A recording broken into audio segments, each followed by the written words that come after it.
اپنے انداز میں، جیسا کہ پہلے بھی عرض کیا، کوئی انداز کوئی لہجہ بھی سیکھنا ہے تو پہلے آیت میں مثال کے طور پر آواز کو برابر رکھیں گے، دوسری میں آواز کو نیچے لیں گے. تو یہ آواز کا اتار چڑھاؤ، جو آواز کا اتار اور جھکاؤ اوپر نیچے، یہی لہجہ اور یہی انداز اور اسی میں خوبصورتی ہوتی ہے. ٹھیک ہے جی.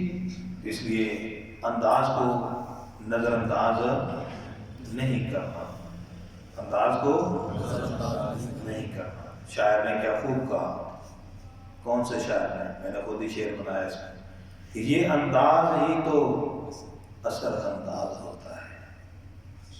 سارے کہیں گے سارے ماشاءاللہ.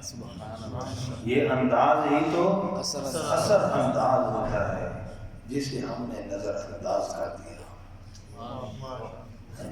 تو اس لیے توجہ فرمائیں، انداز کو بالکل معمولی نہ سمجھیں، انشاءاللہ فائدہ ہوگا. اعوذ باللہ من الشیطان الرجیم.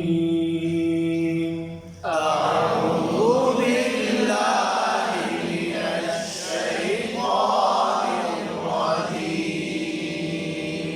بسم اللہ الرحمن الرحیم. بسم اللہ الرحمن الرحیم.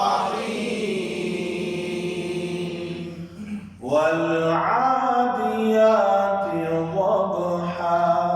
والعادیات ضبحا. فالموریات قدحا. فالموریات قدحا. فالمغیرات صبحا. فالمغیرات صبحا. اس میں پہلی دو میں آواز برابر رکھیں، تیسری میں نیچی کر لیں. ٹھیک ہے، اس طریقے سے سمجھ. والعادیات ضبحا.